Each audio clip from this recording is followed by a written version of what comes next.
Devocional 8 de febrero, Lucas 9, 2, 3, que he tomado. Hemos de aprender a oír, cumplir lo que el Señor nos manda, porque Él nos manda.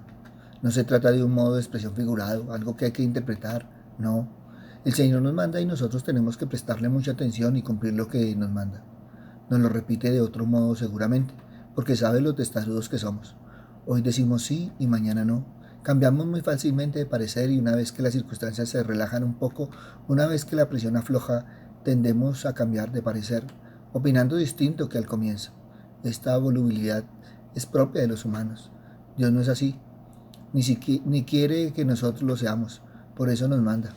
Él tiene una visión panorámica del universo y la historia, así que sabe por qué pasa cada cosa y qué es lo que más conviene en cada ocasión.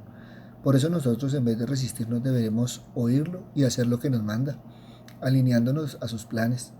Decir lo que vamos a hacer poniendo en tela de juicio los mandatos de Dios. Pero el Señor no solo nos manda, sino que nos da la autoridad necesaria para hacer lo que nos manda. Si hacemos lo que nos manda, estaremos yendo en el sentido correcto y aun cuando el mundo se oponga, avanzaremos por donde es debido, premunidos del poder necesario que Él nos concede. Por lo tanto, hacer lo que Dios nos manda es gracia de Dios que hemos de pedir incansablemente. Hacer lo que Dios nos manda es caminar en el sentido correcto del tiempo y la historia. Hacer lo que Dios nos manda nos va abriendo las puertas correctas en este camino en ascenso y al encuentro definitivo con nuestro Padre en el reino de Dios, donde la alegría y felicidad no tendrán fin. Por todo esto, oír y hacer es la clave que dará sentido a nuestras vidas. Para oír hay que ser capaces de estar en silencio, de desconectar todo aquello que nos distrae, que interfiere. Hay que entrar en una disposición del alma y del cuerpo que, siendo propia de los hijos de Dios, resulta difícil asumirla si nos dejamos avasallar por la rutina diaria del mundo moderno que tiende a esclavizarnos y a coparlo todo, sin dejar el menor resquicio para la meditación y la oración sincera que constituyen el ambiente preferencial en que Dios nos manifiesta su voluntad y nos ayuda a discernirla. El reino de Dios es el reino de Dios en el corazón de los que obedecen. El reino es la iglesia porque está compuesta de personas que obedecen al Evangelio de Cristo y permiten que su enseñanza gobierne sus vidas. Los que están en el reino han sido crucificados con Cristo y Cristo vive en ellos. El primer mandamiento fue arrepentirse, es decir, tener cambio de corazón, cambio de carácter.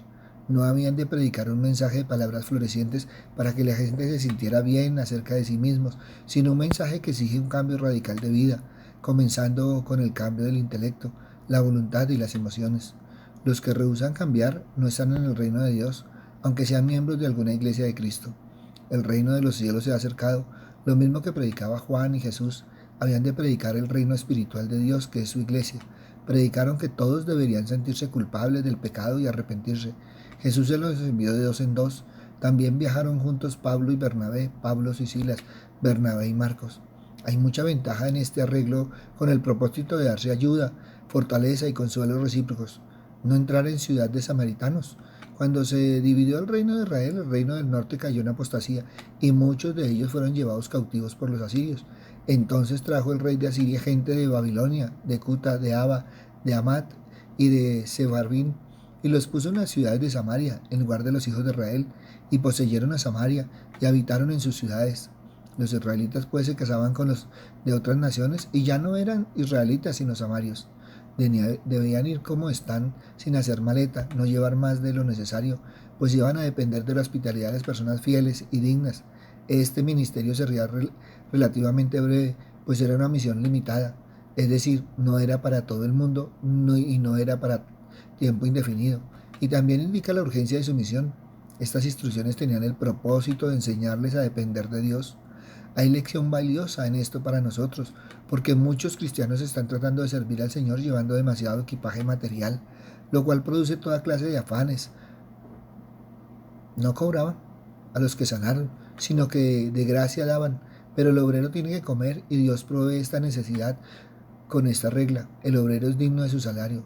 ¿Quién planta viña y no come de su fruto? ¿O quién apacienta el rebaño y no toma de la leche del rebaño? Para llevar a cabo la gran comisión las circunstancias serían muy diferentes, pues no andarían solamente en Judea, entre sus propios hermanos judíos que eran hospitalarios. Les esperaba la persecución violenta. Jesús llama a sus discípulos y los envía dándoles reglas claras, precisas. Los desafía con una serie de actitudes, comportamientos que deben tener.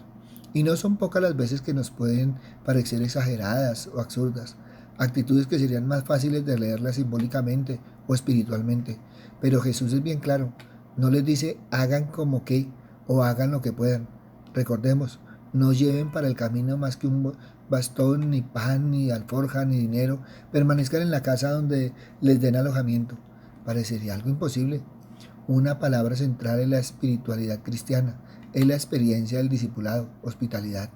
Jesús, como buen maestro pedagogo, los envía a vivir la hospitalidad. Les dice permanezcan donde les den alojamiento. Los envía a aprender una de las características fundamentales de la comunidad creyente. Podríamos decir que cristiano es aquel que aprendió a hospedar, que aprendió a alojar.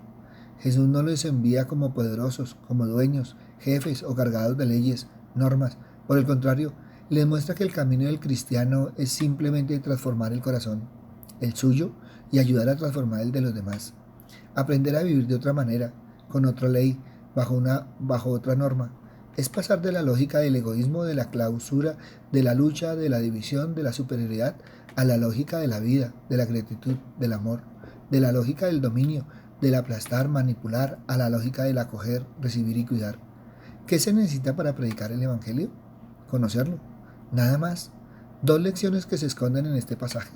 La primera es la profunda fe que debe tener el enviado a proclamar el reino de Dios. Debe poner toda su confianza en Dios y no en sus propios recursos, sabiduría, medios técnicos. Y esa fe exige también el desapego de las comodidades y la esperanza de que Dios proveerá todo aquello que necesite el apóstol para cumplir con su labor.